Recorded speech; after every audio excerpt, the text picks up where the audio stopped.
जय हिंद। तो आइए आज हम लोग हाइट एंड डिस्टेंस के पार्ट 2 को देखेंगे। हमने पहले आपको पार्ट 1 पढ़ा रखा है और आप अगर पार्ट 1 को देखे होंगे तो आज आपको पार्ट 2 बिल्कुल आसान लगने वाला है। अगर आपने अभी तक पार्ट 1 नहीं देखे हैं तो प्लीज़ आप देख लें, लिंक डिस्क्रिप्शन में दिया गया है ताकि आपको देखने में सुविधा हो। आप लिंक को क्लिक करके आप डायरेक्ट हमारे वीडियो को देख पाएंगे। तो आइए आज हम लोग क्वेश्चन आंसर को लेकर चलेंगे, क्योंकि मैंने टाइप फर्स्ट के क्वेश्चन को करने का पूरा प्रयास किया, समझाने का पूरा प्रयास किया ताकि आपको बातें अच्छे से समझ में आ जाए। हुआ क्या, इसमें कुछ करना नहीं है, क्वेश्चन आपको दिया रहेगा। विश्वास करिए कि जो मैं आपको पढ़ा रहा हूँ आपके एग्जाम में मेरे पढ़ाए गए वीडियो में जितने भी क्वेश्चन मैं पढ़ाऊंगा, जितने भी वीडियो में 2-3 वीडियो बनेगा उसी से एग्जाम में क्वेश्चन टैली कर जाएगा। विश्वास कीजिए। और मुझे क्वेश्चन टैली करवाने का कोई शौक नहीं है ना, आपको सिखाने का शौक है। आप जब सीख जाएंगे तो क्वेश्चन टैली करे या ना करे इससे मुझे कोई मतलब नहीं है ना। और यथासंभव आप प्रयास कीजिए कि आप अपने शब्दों में आंसर दें, है ना। कि ऐसा नहीं कि देखते होंगे किताब उताब में बना हुआ रहता है वैसे क्वेश्चन से आंसर देने का प्रयास ना करें, वो बेकार होता है, आप उसकी भाषा को नहीं समझ पाएंगे। इसलिए सबसे बेस्ट तरीका है हम जो आपको बताते हैं उस तरीके से आप बिल्कुल आसानी से अच्छे तरीके से समझ पाएंगे। तो आइए देखते हैं आज के पहले सवाल को, सीखते हैं और बहुत ही आराम से समझ में आपको आएगा। देखते हैं पहले सवाल को। और मैं क्वेश्चन को लिखते नहीं रहूंगा, लिखने से समय थोड़ा बहुत ज़्यादा बर्बाद हो जाता है ना। तो आपके स्क्रीन पे क्वेश्चन रहेगा और मैं क्वेश्चन को डायरेक्ट सोल्व करता हूं। इससे क्या होगा, समय का बचत होगा और मुझे भी परेशानी कम होगी। मतलब क्वेश्चन लिखने में बहुत समय लग जाता है ना। तो चलिए आज के पहले सवाल को लेकर चलते हैं हम लोग। पहला सवाल है हमारा, ठीक है, पढ़ रहा हूं, ध्यान दीजिएगा। आप लोग वीडियो को रोक के क्वेश्चन आप नोट कर लेंगे ताकि आपको सोचने और समझने में बहुत ही आसानी होगी। क्योंकि जब तक क्वेश्चन को 2-3 बार नहीं पढ़ेंगे तब तक आपको क्वेश्चन सीखने से कोई फायदा ही नहीं है। अरे पता ही नहीं चलेगा कि हो क्या रहा है। तो क्वेश्चन को पढ़ करके ना आपको फिगर बनाना है सबसे पहला बात। और फिगर में जो जो नाम दिए हैं उस नाम को आप अपने मन से अपनी भाषा में लिखना है और उसके बाद क्वेश्चन को सोल्व करना है। अभी मैं टाइप फर्स्ट के क्वेश्चन को सोल्व कर रहा हूं और अगले वीडियो में टाइप 2 के क्वेश्चन को सोल्व करूंगा। क्योंकि टाइप फर्स्ट अगर आप बढ़िया से सीख जाते हैं तो टाइप 2 बिल्कुल आपके लिए आसान हो। क्लियर है? देखिएगा पहला सवाल कहता है कि भूमि के एक बिंदु से जो मीनार के पाद बिंदु से 30 मीटर की दूरी पर है, मीनार के शिखर का उन्नयन कोण 30 डिग्री है, तो मीनार की ऊंचाई ज्ञात कीजिए। क्वेश्चन यही है, ध्यान सुनना है। मैं पढ़ करके एक बार क्वेश्चन को बनाने का प्रयास करता हूं, ध्यान दीजिएगा फिगर कैसे बनता है। करा भूमि के एक बिंदु से, कोई भूमि है, यहां ध्यान देना है, कोई भूमि है ये और भूमि पर कोई बिंदु है। क्लियर ना। कहता है कि भूमि के एक बिंदु से मीनार के पाद बिंदु से 30 मीटर की दूरी पर है। मतलब कहीं मीनार है, ये मान लीजिए ये मीनार है, ठीक है, ये क्या है, मीनार है और भूमि पर कोई बिंदु है और वह मीनार के जड़ से वह बिंदु 30 मीटर की दूरी पर है। 30 मीटर की दूरी पर है तो यही होगा, मतलब कि 30 मीटर की दूरी यही होगा। क्लियर। तो कहता है ना कि मीनार के शिखर का उन्नयन कोण 30 डिग्री। इस बिंदु से मीनार को देखा जाता है तो 30 डिग्री के कोण से देखा जाता है। कितने डिग्री कोण से देखा जाता है? 30 डिग्री के कोण से। तो यहां हो जाएगा आपका 30 डिग्री। क्लियर है? तो कहता है ना क्या, तो मीनार की ऊंचाई ज्ञात करें। गुड। अगर आप फिगर को समझ गए होंगे तो मुझे लगता है कि आपको इस प्रकार के प्रश्नों में कहीं दिक्कत नहीं होगा। आप फिगर इस साइड से भी बना सकते हैं, है ना। इससे कोई आपत्ति नहीं होनी चाहिए आपको कि इधर से हम बनाए हैं। आप लिखेंगे कि माना कि AB मीनार है, माना कि AB मीनार है, कुछ भी नाम ले सकते हैं। और क्या करेंगे, कोई बिंदु C है भूमि पर जिससे हम मीनार को देख रहे हैं, कितना से, तो 30 डिग्री के उन्नयन कोण से देख रहे हैं। तो यहां पर आप अपनी भाषा में, चाहे आपको 2 ही लाइन लिखने के लिए आएगा तो आप 2 ही लाइन लिखिएगा, लेकिन रट के लिखना नहीं है आपको। क्लियर ना। समझ करके जो आपको समझ में आए वही लाइन लिखिए। क्लियर। तो लिखिएगा, क्या लिखेंगे, माना कि AB मीनार है, AB मीनार है। और आप लिख सकते हैं कि भूमि पर एक बिंदु C, एक बिंदु C से मीनार के शिखर का उन्नयन कोण, मीनार के शिखर का उन्नयन कोण आपका हो जाएगा 30 डिग्री या थीटा बराबर 30 डिग्री, है ना। दिया हुआ है क्या कि मीनार के जड़ और बिंदु सी के बीच की दूरी, है ना, मीनार के जड़ और बिंदु सी के बीच की दूरी। आप ये भी लिख सकते हैं कि दिया है BC बराबर 30 मीटर, हमें पूछा है AB बराबर वाट, हमें पूछा है मीनार की ऊंचाई, मीनार की ऊंचाई। अब जरा एक गौर कीजिएगा कि आपको लग रहा होगा कि जैसे जैसे मैं लिखा हूं वैसे वैसे ही आपको एग्जाम में लिखना है। यही सम गलतियां होती है, ऐसा कोई जरूरी नहीं है। मैंने क्या कहा, आपको इस फिगर के माध्यम से जो बातें पहले समझ में आ रही है उसे आप लिख लीजिए अपने मन से। क्लियर। अरे नहीं भी उन्नयन कोण लिखेंगे तो भी मेरा बिल्कुल सही है, लेकिन लिखना है जब तक जो बातें हमको समझ में आ रहा है वो लिखेंगे। क्लियर ना। अब कहता है मीनार की ऊंचाई निकालना है, तो आपको पिछले क्लास में भी बहुत अच्छा थ्योरी बताया था मैंने कि आधार मालूम है, अरे ये 90 डिग्री होता है, सभी को लंबवत माना जाता है। तो मैंने क्या कहा कि ये आधार है और मुझे लंब निकालना है, आधार है मुझे लंब निकालना है। तो बोलिए आधार और लंब या आधार से कोई फार्मूला होता है रिलेटेड, तो कहेंगे हाँ होता है, तो होता है tan थीटा। तो चलेंगे समकोण त्रिभुज ABC में कोण B बराबर 90 डिग्री, और जब कोण B बराबर 90 डिग्री है तो अब जरा गौर कीजिएगा कि हम पढ़ चुके हैं, यह 90 डिग्री लिखने की कोई ज़रूरत नहीं है। देखिएगा tan थीटा लगेगा, क्योंकि हम जानते हैं लंब और आधार से ही होता है। tan थीटा, थीटा के जगह पर आप देख रहे होंगे 30 डिग्री है, तो यहाँ पर लिख देंगे 30 डिग्री बराबर, यहाँ पर बोलेंगे लंब बटा आधार, क्योंकि हम tan थीटा वाला फॉर्मूला पढ़े हैं, लंब बटा आधार मतलब AB बटा BC।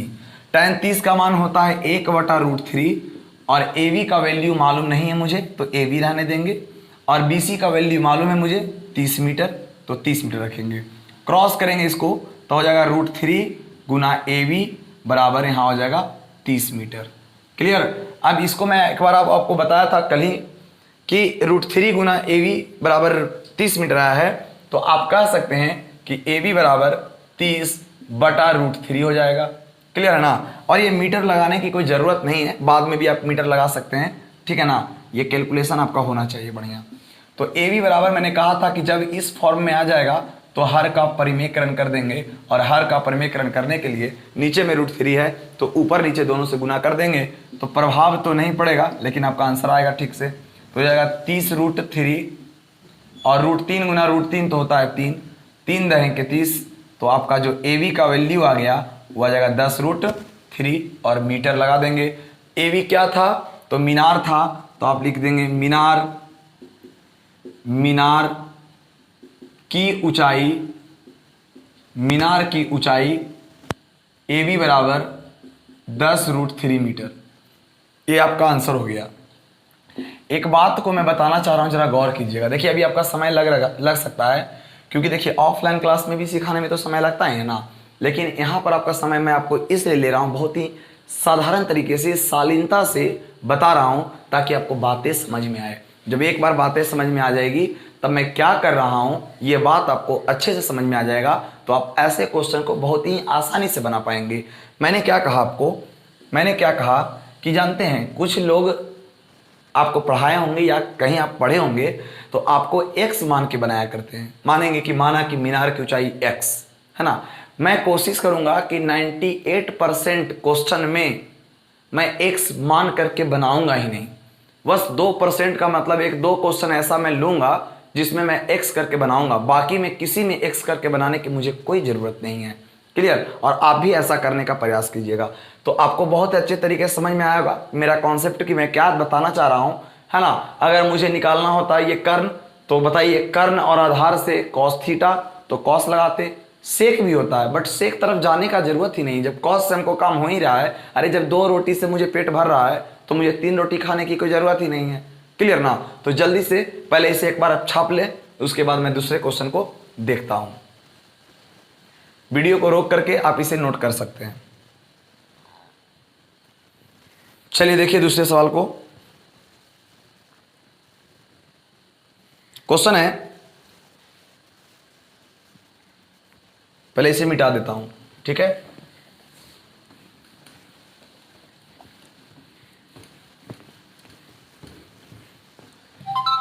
देखिएगा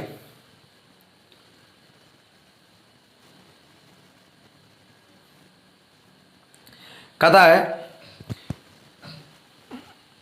भूमि से 60 मीटर की ऊंचाई पर एक पतंग उड़ रही है। भूमि से 60 मीटर की ऊंचाई पर एक पतंग उड़ रही है। पतंग में लगी डोर को अस्थायी रूप से भूमि के एक बिंदु से बांध दिया गया है। भूमि के साथ डोरी का झुकाव 60 डिग्री है। यह मान करके डोरी में कोई ढील नहीं है, डोरी की लंबाई क्या होगी। ठीक है, मैं एक बार क्वेश्चन को समझा देता हूं आपको। क्या कह रहा है कि कोई पतंग है, देखते होंगे आप अक्सर पतंग उड़ाते होंगे तो देखते होंगे जब बहुत आसमान तक उड़ता है तो उसे आप जाकर के किसी में जो आप रखेते हैं धागे को किसी खूंटे से बांध करके गाड़ देते हैं और पतंग उड़ते रहता है और आप अपना दूसरा काम भी करते हैं, बड़ी खुशी मिलती है, ऐसा है ना। तो वही क्वेश्चन यहाँ पे कहा है। लेकिन आप जब पतंग उड़ाते होंगे, तो देखिएगा ध्यान से। अरे जब आप यहाँ पे हैं और आप पतंग जब आप पतंग उड़ाएंगे तो ध्यान दीजिएगा, ध्यान देंगे, एक बार समझना है आपको। जब आप पतंग उड़ाएंगे ऐसे करके तो ये पतंग ऐसे करके उड़ता है, समझे, ये पतंग ऐसे करके उड़ता है। ये देखिए कितना लगता है कि है ना, अजीब लग रहा है। बट यहाँ पे साफ साफ आपको कहा गया है कि यह पतंग जो देख रहे हैं आप, है ना, तो इसमें किसी प्रकार की ढील नहीं दी गई है। ये आपको खुद समझना है ऐसे प्रश्नों को। तो जरा मैं समझा देता हूं आपको, ध्यान देंगे। क्या कहा क्वेश्चन में, फिर से मैं पढ़ता हूं। भूमि से 60 मीटर की ऊंचाई पर एक पतंग उड़ रही है। मतलब कि आपको पतंग पारने की जरूरत नहीं है। ऐसा नहीं कि फिगर में पतंग बनाना है। अब क्या देंगे, कुतुब मीनार वाला आ जाएगा तो कुतुब मीनार पारने लगेंगे, है ना, चिमनी आ जाएगा तो चिमनी बनाने लगेंगे। ऐसा नहीं है, सिर्फ एक लाइन से उसे समझने का प्रयास करना है। मान लिया कि यहाँ पर पतंग उड़ रहा है तो उड़ाने वाला तो सामने नहीं होगा कि ऊपर उड़ेगा, ऐसा तो उड़ता नहीं है ना, सामने उड़ता है थोड़ा सा दूर करके। तो यहाँ पर पतंग की ऊंचाई होती है, ऊंचाई अभी होती है तो वह परपेंडिकुलर होता है। तो ये 60 मीटर ऊंचाई है, ये पतंग की ऊंचाई है। ये किसकी ऊंचाई है, पतंग की ऊंचाई है। आगे समझिए, कहता है कि पतंग से लगी डोर को अस्थायी रूप से एक बिंदु से बांध दिया जाता है। मतलब यहाँ पे कोई बिंदु है और ये पतंग उड़ रहा है तो इसे बांध दिया जाता है, तो धागा दम सीधा है, यही आपको समझना है। अब ये मत बोलेगा इससे पतंग ऐसे जाता है, लेकिन ऐसा नहीं है, क्योंकि इसके डोरी के बारे में साफ साफ कहा गया है, यह मान करके कि डोरी में किसी प्रकार की ढील नहीं है, डोरी में किसी प्रकार की ढील नहीं है। तो ये हो जाएगा हमारा डोरी, ये हमारा क्या हो जाएगा, डोरी। ठीक है, तो कहता क्या है कि भूमि के साथ डोरी का झुकाव, ये भूमि है, ये डोरी है, तो इसका झुकाव कहता है 60 डिग्री है। भूमि के साथ डोरी का झुकाव 60 डिग्री है। तो कहता है डोरी की लंबाई ज्ञात कीजिए।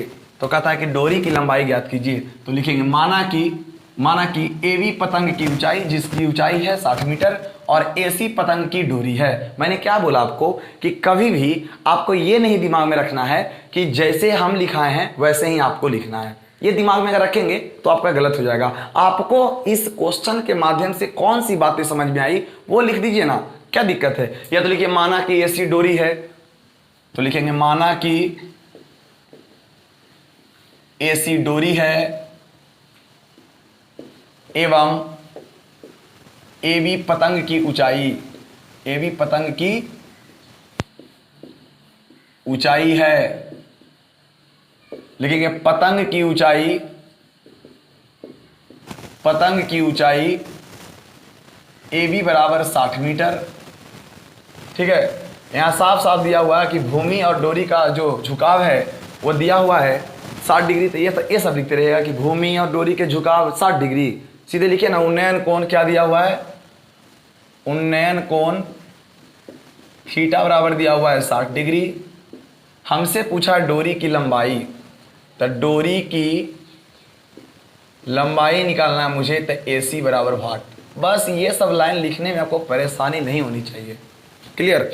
अब जरा समझने का प्रयास करेंगे यहाँ पे कि मुझे लंब मालूम है। अरे यहाँ पे परपेंडिकुलर होता है बाबू, अब ये परपेंडिकुलर है तो लंब मालूम है मुझे और निकालना है मुझे कर्ण। तो बताइए लंब और कर्ण से कौन थीटा होता है। तो लंब और कर्ण अगर आपस में किसी फार्मूले से रिलेट करा के देखते हैं तो वो होता है साइन थीटा या कॉसेक थीटा। तो मैंने क्या बताया, जब साइन से काम हो ही रहा है तो कॉसेक की ओर जाने की कोई ज़रूरत नहीं है। तो यहाँ पर हम लोग चलेंगे त्रिभुज ABC में, त्रिभुज ABC में, और लगाएंगे यहाँ पर साइन थीटा, थीटा की जगह पर 60 डिग्री।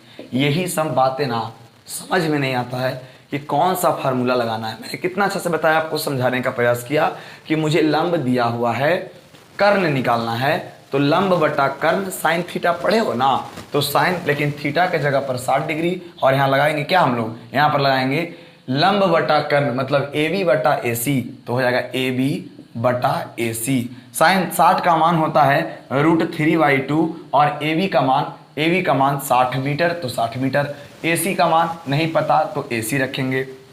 चलिए इसको कैलकुलेट कीजिएगा, तो √3 गुना ए सी बराबर 120 मीटर। मैंने बार बार कहा मीटर लिखने की कोई ज़रूरत नहीं है, बाद में भी लिख सकते हैं आप। तो ए सी बराबर 120 बटा √3, तो बस यहाँ पे कैलकुलेट आप ज़्यादा से ज़्यादा करने का प्रयास करेंगे, तो ए सी बराबर आप लिखेंगे 120 बटा √3 गुना √3 बटा √3, ठीक है।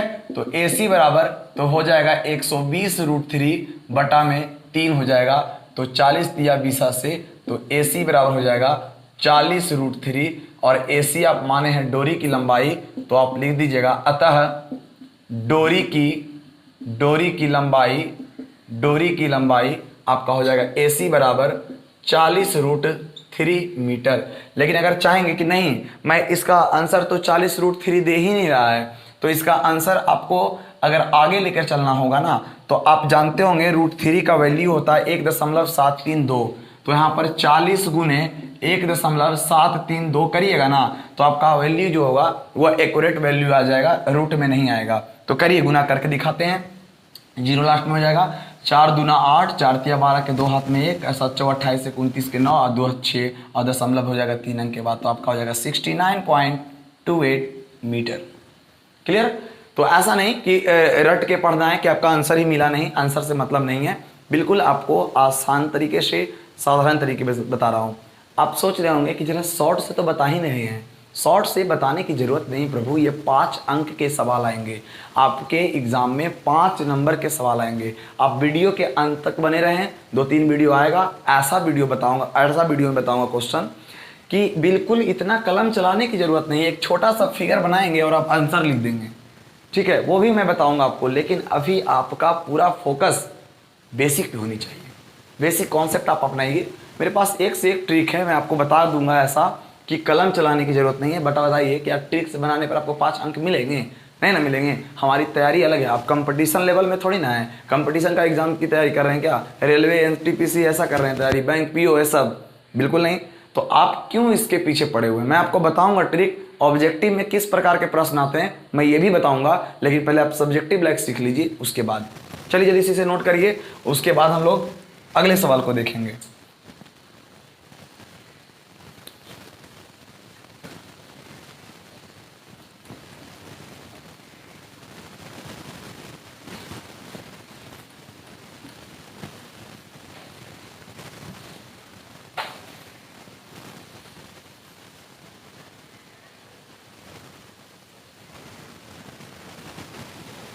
ध्यान से सुनिएगा।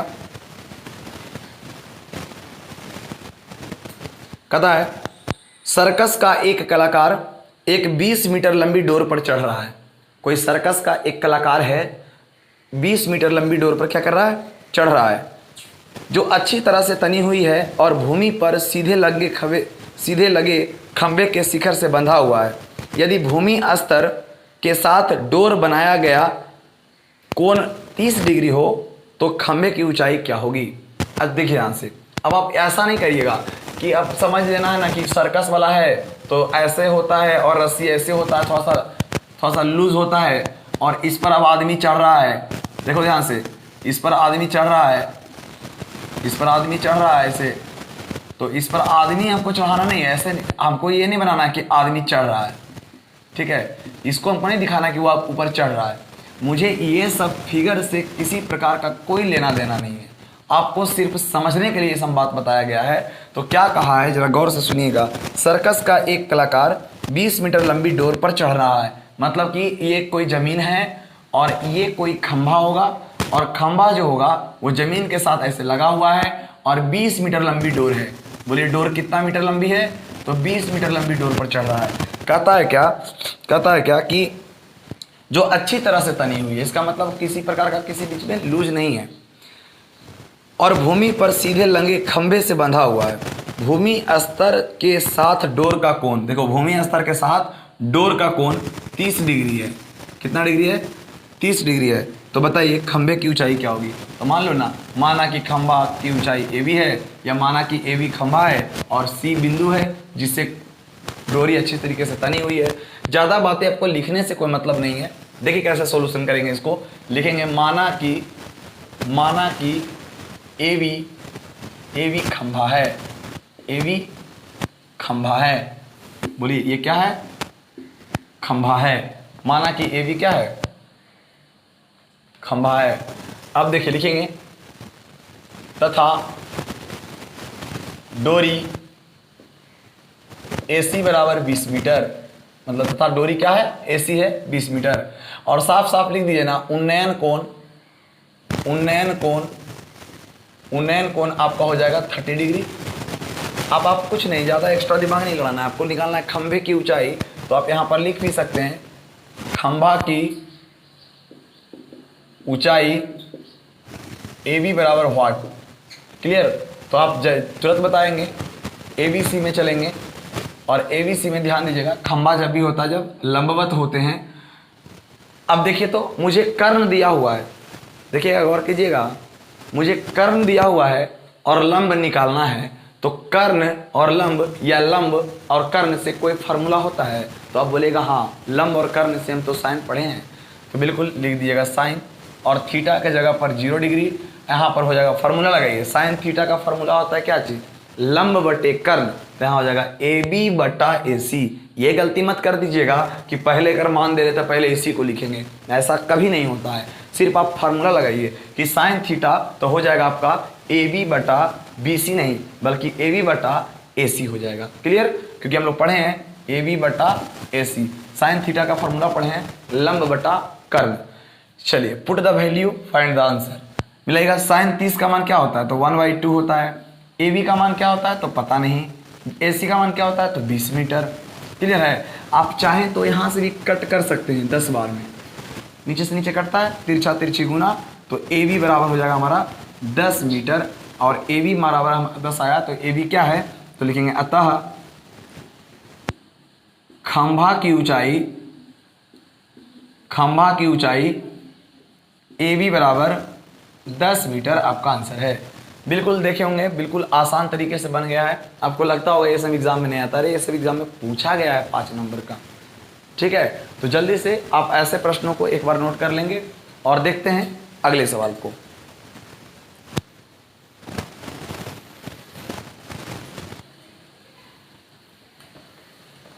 अब कुछ लड़के बोलेंगे कि बहुत धीरे बता रहे हैं, तब प्रभु इसमें जानते हैं कि बहुत सारे लड़के को इतना तकलीफ होता है इस चैप्टर में कि वो मुझे पता है, हम बताते हैं बच्चों को तो हमें पता है कि कितना तकलीफ होता है उसे। इसलिए हमने सोचा कि वैसा गलती ना करें, क्योंकि अभी कुछ नहीं है, ये तो हाइट एंड डिस्टेंस का 0% समझिए।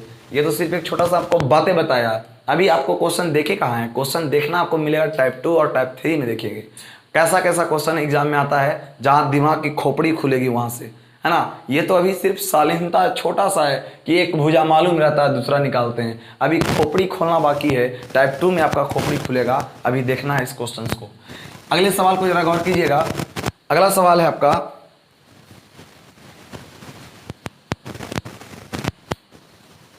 ध्यान देना। कहता एक ठेकेदार बच्चों को खेलने के लिए एक पार्क में 2 फिसलन पट्टी लगाना चाहती है। 5 वर्ष से कम उम्र के बच्चों के लिए वह एक ऐसी फिसलन पट्टी लगाना चाहती है जिसका शिखर 1.5 मीटर की ऊंचाई पर हो और भूमि के साथ 30 डिग्री का कोण पर हो झुका हो, जबकि इससे अधिक उम्र के बच्चों के लिए 3 मीटर की ऊंचाई पर एक ढाल की फिसलन पट्टी लगाना चाहती है जो भूमि के साथ 60 डिग्री का कोण बनाती है। तो प्रत्येक स्थिति में फिसलन पट्टी की लंबाई क्या होगी? बिल्कुल आप समझिएगा ध्यान से। एक 30 है, एक 60 है, ठीक है, ध्यान दीजिएगा। बस एक बार आप समझने का प्रयास करेंगे क्या कहना चाह रहे हैं इसमें। कोई ठेकेदार है और वह ठेकेदार क्या कह रहा है कि वह एक फिसलन पट्टी लगाना चाहती है। आप अक्सर स्कूल में क्लास में देखे होंगे इस प्रकार का एक झूला होता है ना, इस प्रकार का एक क्या होता है, झूला होता है। इस पर चढ़ते हैं, वहाँ पर सर के नीचे आते हैं, है ना। देखेंगे तो बच्चा के लिए क्या किया गया है, ध्यान देना, बहुत बड़ा कॉन्सेप्ट बता रहा हूँ अभी, ये अगले वीडियो में काम आएगा। कहता है क्या कि बच्चा है तो बच्चा को अगर मान ले ऐसा रखिएगा तो ये बच्चा डरेगा ना, इसको डर लगेगा क्योंकि जल्दी चला आएगा नीचे। तो इसके लिए 30 डिग्री का झुकाव बनाया गया है, इसके लिए 30 डिग्री का झुकाव बनाया गया है, जबकि बड़ा के लिए 60 डिग्री का बनाया गया है। एक चीज को जरा समझिएगा, बहुत बड़ा बात बता रहा हूं मैं आपको। ये कोई लंबवत है, याद रखना कि जैसे जैसे हम मान लो भवन है, जैसे जैसे हम भवन के करीब जाएंगे मेरा कोण का मान बढ़ता जाएगा। जैसे हम ऐसे खड़ा है और मैं अभी भवन को देख रहा हूं तो बड़ा आराम से देखा, लेकिन उसके नजदीक जाके देखेंगे तो देखो मुड़ी थोड़ा सा ऊपर करना पड़ेगा। अरे सिर कहां करना पड़ेगा, ऊपर करना पड़ेगा, तो उन्नयन कोण का मान बढ़ेगा। तो याद रखना, जैसे जैसे नजदीक जाएंगे तो कोण का मान बढ़ेगा, और जैसे जैसे नजदीक दूर जाएंगे तो कोण का मान घटेगा। बहुत बड़ा बात है, आपको अगले टाइप में यही सब कॉन्सेप्ट पे क्वेश्चन बनेंगे, तो ध्यान दीजिएगा। तो ये ठेकेदार 2 प्रकार के काम किया है, तो देखिए ध्यान से, यहां लिखेंगे हम लोग पहली स्थिति, कौन स्थिति, पहली स्थिति में, और एक बार लिखेंगे दूसरी स्थिति में। मतलब ये काम किया 2 बार, ठीक है, पहली स्थिति में किया है और एक बार किया गया है दूसरी स्थिति में किया गया, ठीक है। माना मानी बाद में, पहले आपको एक बार समझिए। तो पहली स्थिति में क्या किया है ना, क्या था कि मुझे 2 फिसलन पट्टी लगाना है, तो 2 फिसलन पट्टी लगाना है। तो आइए मैं फिसलन पट्टी आपको बना के दिखाता हूं। तो फिसलन पट्टी का मतलब होता है कि ऐसे, ठीक है, तो एक लगाया जाता है 5 वर्ष से कम उम्र के बच्चों के लिए, एक इससे अधिक उम्र के बच्चों के लिए। तो पहला बार में क्या बोला है, पहला बार में बोला है 5 वर्ष से कम उम्र के बच्चों के लिए, तो यहां लिख दीजिएगा 5 वर्ष से कम उम्र के बच्चों के लिए। क्लियर, यहां हो जाएगा 5 वर्ष से अधिक उम्र के बच्चों के लिए, 5 वर्ष से अधिक उम्र के बच्चों के लिए। अब क्या क्या दिया हुआ है, तो कम जो बच्चा है, इसका मतलब ये बच्चा है तो यहां पे 30 डिग्री होगा, कम झुकाव होंगे। साफ साफ क्वेश्चन में भी कह रहा है कि 30 डिग्री की फिसलन पट्टी भूमि के साथ है और 1.5 मीटर की ऊंचाई पर है, इसका मतलब ये 1.5 मीटर की ऊंचाई पर है। तो AB फिसलन पट्टी, AC फिसलन पट्टी हो गया। दूसरी स्थिति में समझिएगा, दूसरी स्थिति में थोड़ा सा ऊंचाई बढ़ जाएगा, है ना, और कोण का मान भी बढ़ जाएगा। ये कोई जरूरी नहीं है कि आपको फिगरवार सही बनाना है, आपको सिर्फ समझने के लिए बनाना है ऐसा, ठीक है। थोड़ा सा ऊंचाई बढ़ा दिए, PQR कुछ भी, यहाँ पर 60 डिग्री है और ये 3 मीटर है। ये ऊंचाई कितना मीटर है, 3 मीटर है, और जबकि ये ऊंचाई 1.5 मीटर है। क्लियर है ना। चलिए अब देख रहे होंगे कि दोनों स्थिति में फिसलन पट्टी क्या है। तो पहला स्थिति में फिसलन पट्टी AC है और दूसरी स्थिति में फिसलन पट्टी क्या है, PR है। तो पहला स्थिति में हमको AC चाहिए और दूसरा स्थिति में हमको PR चाहिए। क्लियर ना। अब ज्यादा लिखते नहीं रहेंगे कि उन्नयन कोण अवयमन कोण बच्चों की तरह, बिल्कुल आप सारी बातें समझ चुके हैं, ठीक है। तो आप जल्दी बोलिए कि त्रिभुज ABC में चलेंगे अगर हम, अगर त्रिभुज ABC में अगर हम चलेंगे, अगर हम त्रिभुज ABC में चलेंगे तो ABC में जरा गौर कीजिएगा, मुझे लंब दिया हुआ है और कर्ण निकालना है, तो साइन थीटा, तो लिख देंगे यहाँ पर साइन थीटा, और थीटा का मान कितना डिग्री, 30 डिग्री, और साइन थीटा पढ़े हम लोग को लंब बटा कर्ण, तो लंब हो जाएगा AB बटा AC, तो हो जाएगा AB बटा AC। साइन 30 का मान होता है 1/2, AB का मान मालूम नहीं है, हाँ मालूम है 1.5 मीटर, और AC का मान पता नहीं, तिरछा तिरछी गुना तो AC, और दृढ़ दूनी 3 मीटर, कितना मीटर, 3 मीटर। तो अतः 5 वर्ष से कम उम्र के बच्चों के लिए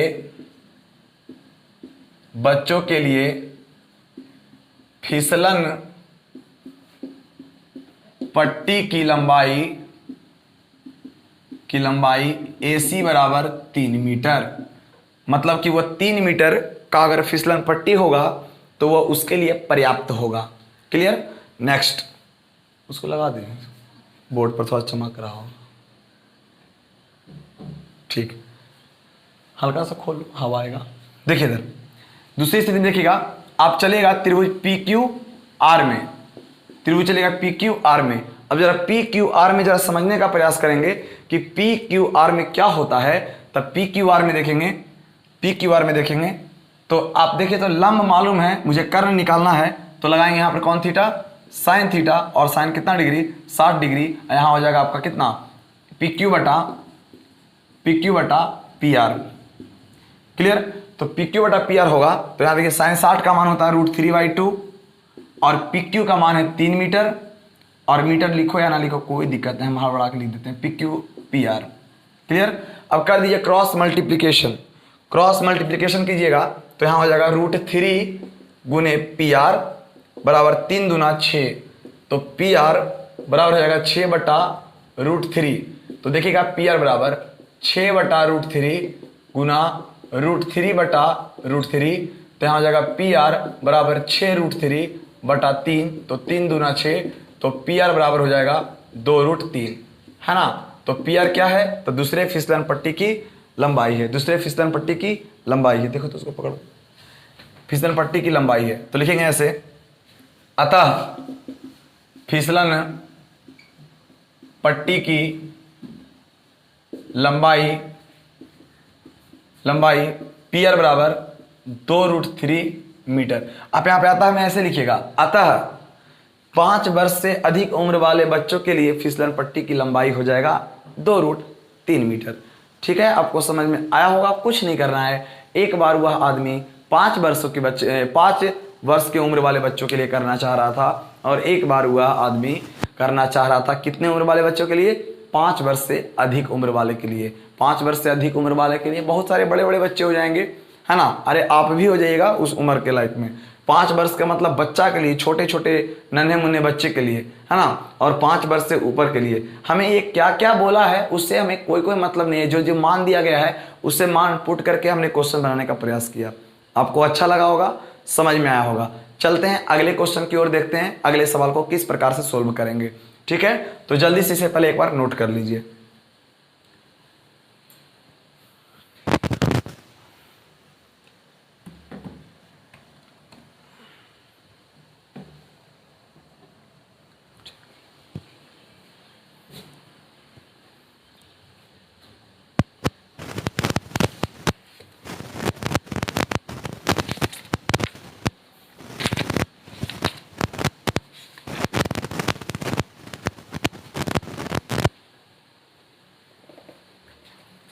देखिए मैं आपको एक क्वेश्चन पढ़ाया हूं, बट मैं बताऊंगा नहीं क्योंकि एकदम सेम टू सेम मैं क्वेश्चन पढ़ाया हूं और अंक सिर्फ बदल गया। कहता है क्वेश्चन ना कि धरती पर एक मीनार ऊर्ध्वाधर खड़ी है।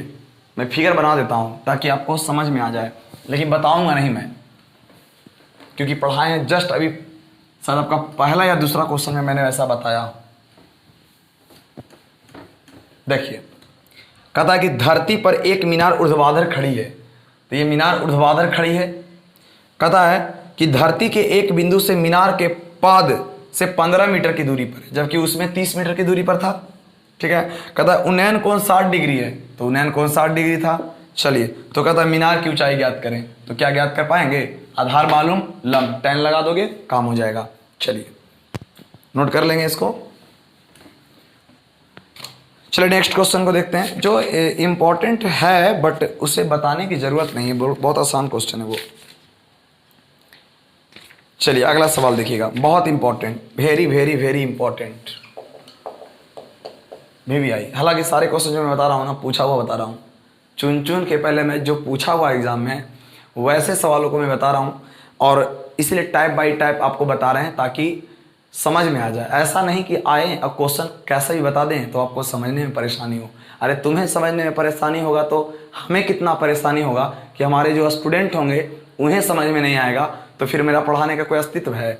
कोई अस्तित्व नहीं है। ऐसे बहुत सारे यूट्यूब पे वीडियो पड़े हुए हैं, है ना। शालीनता से सीखिए, सीक्वेंस वाइज सीखिए, इसलिए वीडियो देख रहे होंगे आपको सीरियल ढंग से पढ़ा रहे हैं, बिल्कुल ऑफलाइन क्लास की तरह, है ना। जैसे मैं ऑफलाइन क्लास में देखिए उसमें थोड़ा बातचीत ज़्यादा होता है, बच्चों को जो बोलने वाली बातें होती है कि जो चीज़ नहीं समझ में आता वो पूछ पाता है और आप नहीं पूछ पाते हैं। इसीलिए मैं शालीनता से बता रहा हूँ आपको, ताकि आपको पूछने की किसी प्रकार की ज़रूरत नहीं है। पूछने से पहले ही हम आपके दिल की बात को समझ लेते हैं कि आपको कहाँ तकलीफ हो रहा होगा और उस बातों को बता देते हैं। चलिए देखते हैं अगले क्वेश्चन को। ये पूछा हुआ सवाल है, बहुत इंपॉर्टेंट, मजेदार है। कहता है 1.5 मीटर लंबा एक प्रेक्षक एक चिमनी से 28.5 मीटर की दूरी पर है। उसकी आंखों से चिमनी के शिखर का उन्नयन कोण 45 डिग्री है, तो चिमनी की ऊंचाई ज्ञात करें। अरे प्रेक्षक बोले या लड़का बोले या लड़की बोले, कुछ भी बोले, तो आपका यह समझना है कि क्या कह रहा है क्वेश्चन, जरा समझिएगा। जैसे कोई आदमी है, 1.5 मीटर लंबा लड़का है। अब बताइए, अभी तक कोई भी आदमी मीनार को देख रहा था तो वो लड़का ही देख रहा होगा, या कोई लड़की देख रहा होगा, या कोई वयस्क व्यक्ति देख रहा होगा। लेकिन इसमें उस व्यक्ति के लंबाई के बारे में चर्चा किया था? बिल्कुल नहीं। तो नहीं किया था तो हम लोग उसको कुछ माने नहीं थे, नगण्य माने थे। लेकिन बताइए, इसमें एकदम साफ साफ कह रहा है कि 1.5 मीटर लंबा लड़का है, तो ऐसे ही नहीं ना दे दिया होगा। बिल्कुल, आप समझ रहे हैं। तो देखिए ध्यान से, ये मेरा जमीन है, हाँ खरीदे हैं नहीं, ये जमीन है सिर्फ ऐसे ही, और इस जमीन पर एक चिमनी है। अब ऐसा नहीं कि चिमनी बनाने लगना, चिमनी है ये, और चिमनी जब भी होता है खड़ा होता है ना तो टेढ़ा रहेगा तो धुआं घर में घुस जाएगा। देखिए अब यहां से कोई आदमी खड़ा है यहाँ पर, पहले चर्चा नहीं होती थी उस व्यक्ति के लंबाई की, लेकिन इस प्रश्नों में आपको देखे होंगे, ऐसे 2-3 प्रश्न को कराएंगे, तो ऐसे प्रश्न को जरा देखिएगा तो उसमें लंबाई का जिक्र किया गया है। तो प्रेक्षक आपका 1.5 मीटर लंबा है, प्रेक्षक आपका क्या है 1.5 मीटर लंबा है। तो अब जल्दी बताइए कि अब हम चिमनी को देखेंगे तो गुड़वा से देखेंगे, नीचे यहाँ पैर से देखेंगे, ऊपर पैर से देखेंगे जी, नहीं ना, तो नेत्र से देखेंगे। तो नेत्र से देखेंगे तो कैसे देखेंगे, तो नेत्र तो नीचे होता नहीं है, नेत्र तो ऊपर है, तो ऊपर से यहाँ से देखेंगे। तो यहाँ से देखिएगा, तो यहाँ से देखिएगा तो ऐसे देखेंगे। चलिए ये देखा आपने। तो आप बताइए, ऐसा फिगर समकोण के है, ऐसे क्वेश्चन में हाइट एंड डिस्टेंस बनते हैं? नहीं, बिल्कुल नहीं। तो आपको क्या करना है ना कि मैंने आपको क्षैतिज दृष्टि, क्षैतिज रेखा, क्षैतिज तल ऐसा पढ़ाया मैंने आपको, देखिए वही सब आपका यूज हो रहा है ना। बिल्कुल, तो यहाँ क्षैतिज दृष्टि देखिए, यहाँ सामने देखिएगा, पृथ्वी के समांतर देखी गई दृष्टि को क्षैतिज दृष्टि कहते हैं, पढ़ाए थे। अब देखिए, ये देखेगा तो लंबवत देखेंगे, 90 डिग्री देखेंगे। तो ये अब आपका फिगर बन के तैयार हो गया, और यही एक्यूरेट एकदम सही फिगर है। मैं एक बार क्वेश्चन पढ़ लेता हूँ। चिमनी से 28.5 मीटर की दूरी पर है, तो चिमनी की ऊंचाई ज्ञात करें। देखिए ध्यान से, क्वेश्चन कहता है ना कि ये चिमनी है, तो लिखेंगे माना कि ए बी चिमनी, माना कि ए बी चिमनी है। और याद रखिएगा, अगर ए बी प्रेक्षक है या सी डी प्रेक्षक है, सी डी प्रेक्षक का मतलब कोई लड़का या लड़की हो सकता है देखने वाला, और यहाँ पर मान लेते हैं डी ई मान लेते हैं, तो 1.5 मीटर है बाबू। तो ये भी 1.5 मीटर होगा, क्योंकि आयत की लंबाई आमने सामने की क्या होती है, बराबर होती है। क्लियर। अब कहता है ना कि वह आदमी चिमनी से 28.5 मीटर की दूरी पर है, तो 28.5 मीटर की दूरी पर हो गया। क्लियर है, फिगर समझिए जरा ध्यान से। और हम जानते हैं कि आयत के आमने सामने की दूरी क्या होती है, लंबाई क्या होती है, बराबर। तो ये 28.5, तो ऊपर वाला भी 28.5 मीटर। अब जरा देखिए इस त्रिभुज में, जरा गौर कीजिएगा, इस त्रिभुज में देखिए, इस त्रिभुज में देख रहे हैं समकोण त्रिभुज बन रहा है, नीचे से मतलब नहीं है। और समकोण त्रिभुज में एक भुजा मालूम है, इसको निकाल लेंगे। अगर मान लीजिए इसका कुछ भी आ जाए, राम रहीम कुछ भी आ जाए, और इस राम रहीम को अगर 1.5 में जोड़ देंगे, तो वह हमारा चिमनी की ऊंचाई निकलेगा कि नहीं निकलेगा? बिल्कुल। तो अभी बस वही क्वेश्चन हम लोग कर रहे थे, बस अंतर कुछ नहीं था। आइए कैसे माना कि लिखा जाता है, सीखिएगा मेरे साथ। लिखिएगा, माना कि ए बी चिमनी है, ए बी चिमनी है तथा सी डी प्रेक्षक है, सी डी प्रेक्षक है, जिसकी लंबाई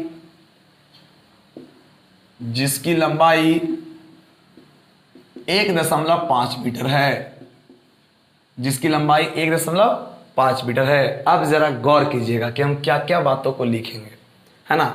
यहाँ पर उन्नयन कौन सा दिया हुआ, 45 डिग्री दिया हुआ था, है ना, 45 डिग्री दिया हुआ। एक बार देखें, कहता है आंखों से चिमनी के शिखर का उन्नयन कोण 45 डिग्री है। बिल्कुल सही है। चलिए अब देखिएगा यहाँ पर क्या क्या लिखना चाहिए आपको।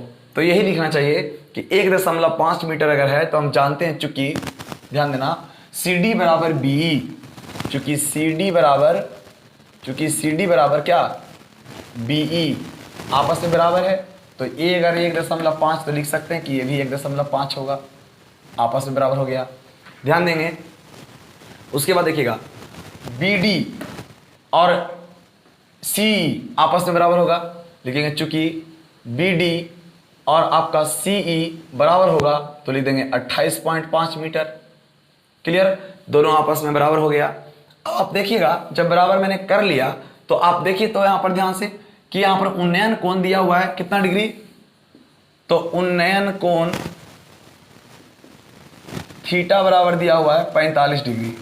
ये जो देखिए जो जानकारियां जो हम लिखते हैं ना, ये आप ये मत सोचना कि आप रट के लिख रहे हो, है ना, एकदम जो दिया है उसी को लिखो और परीक्षा में यही काम आएगा। और तब सोच के लिखिएगा अरे पहले तो लिखे का था हमारा BD बराबर C, हम लिख दिए CD बराबर B, तो गलती हो गया। तो इसको कहते हैं रट के पढ़ना। चलिए आइए अब चलिए देखिए तो मैं क्या बताया, चिमनी की लंबाई कैसे निकलेगा।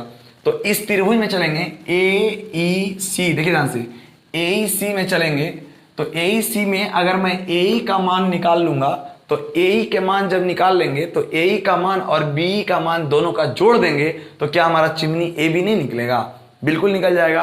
तो चलिए हम लोग चलेंगे त्रिभुज AEC में तो AEC में क्या हो जाएगा बुआ, tan लगेगा। क्यों लगेगा tan, और वो भी tan 45 लगेगा। क्यों, तो मैंने आपको क्या बताया कि आधार और लंब से tan थीटा, आधार और लंब से tan थीटा, तो tan 45 हो गया और हो जाएगा फार्मूला AE बटा CE, क्योंकि समकोण तो ऊपर वाला ना है तो बोलेंगे AE बटा CE लंब बटे आधार। tan 45 का मान 1, तो AE का मान नहीं पता लेकिन CE का मान मालूम है 28.5। देखिए ना CE का मान मालूम है 28.5। अब कर दीजिए तिरछा तिरछी गुना, तो AE बराबर भी हो जाएगा 28.5 मीटर। अब देखिए AE का मान हुआ, हमें निकालना चिमनी की ऊंचाई, तो लिखेंगे अतः चिमनी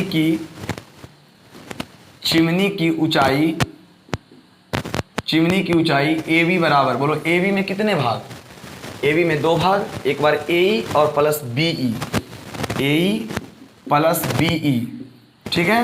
तो AE प्लस BE, AE का मान आया है 28.5 और प्लस BE का मान जरा गौर कीजिएगा, BE का मान 1.5 मीटर, तो 1.5 और मीटर साइड में, तो 28.5 और 1.5 जोड़िएगा तो आएगा 30 मीटर। तो अतः यही आपका क्या हो गया आंसर, अतः चिमनी की ऊंचाई 30 मीटर। बहुत धीरे धीरे आपको बता रहे हैं, बिल्कुल आपको हमारी बातें समझ में आई होगी।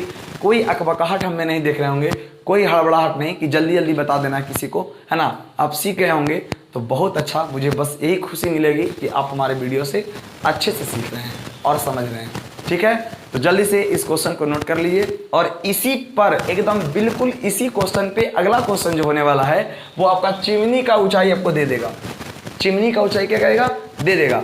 तो आप क्या करोगे, कुछ नहीं, सेम टू सेम वही बात करेंगे कि चिमनी का ऊंचाई जब दे देगा या प्रेक्षक का ऊंचाई दे देगा तो आप इसमें क्या करेंगे, चिमनी का ऊंचाई मान ले पूरा 30 दे दिया, मान ले सपोज दैट कि पूरा 30 दे दिया है और प्रेक्षक 1.5 है, तो 1.5 इसमें घटा लेंगे तो ये हो जाएगा 28.5 और ये 28.5 तो लगा देंगे इसमें हम लोग tan थीटा, तो ये 28.5 तो ये भी 28.5 और ये 28.5 तो ये भी 28.5। तो आपका ऐसे ही तो उलट पुलट के पूछता है। तो जो आपको पूछा गया था वो मैंने क्वेश्चन बताया आपको, है ना। और एग्जाम में इस पे 1.4 करके भी दिया है, क्योंकि एक ही क्वेश्चन को 2-2 सिटिंग में या 2-2 साल 3-3 साल पूछता है, तो एक ही क्वेश्चन को नहीं पूछता है, थोड़ा अंक को बदल देता है। तो आपको सीखना है कॉन्सेप्ट, कॉन्सेप्ट इज पावर, क्योंकि आपको कॉन्सेप्ट नहीं जानेंगे तो आपको लगेगा कि इस क्वेश्चन को खाली हल कर लिए बस हो गया। अरे आज के बाद ऐसा क्वेश्चन जब भी आएंगे तो उसमें क्या होगा, आपको समझ में आ जाएगा कि किस प्रकार का फिगर बनाना है मुझे। देखिए जब हम भी सीखा करते थे तो हम लोग को, हमें भी पता नहीं चलता था कुछ दिन पहले जब हम सीखा करते थे तो उसमें क्या होता था, हम भी कंफ्यूज होते थे इस क्वेश्चन में कि इसमें 1.5 काहे लिखा गया है, जबकि हम भी तो मीनार को देखते थे। तो वहाँ पर जिसकी चर्चा नहीं की गई है उसका चर्चा करना ही नहीं है, यहाँ पे चर्चा किया है प्रेक्षक को, तो प्रेक्षक के बारे में देखेंगे। बात को समझना सीखिए, है ना। जब तक आप बात नहीं समझेंगे तब तक आपको तकलीफ होगा। मैं आपको क्वेश्चन और देता हूँ, है ना, ताकि आपको समझ में आए। जल्दी से पहले आप इसे नोट कर लीजिए, उसके बाद बात करते हैं।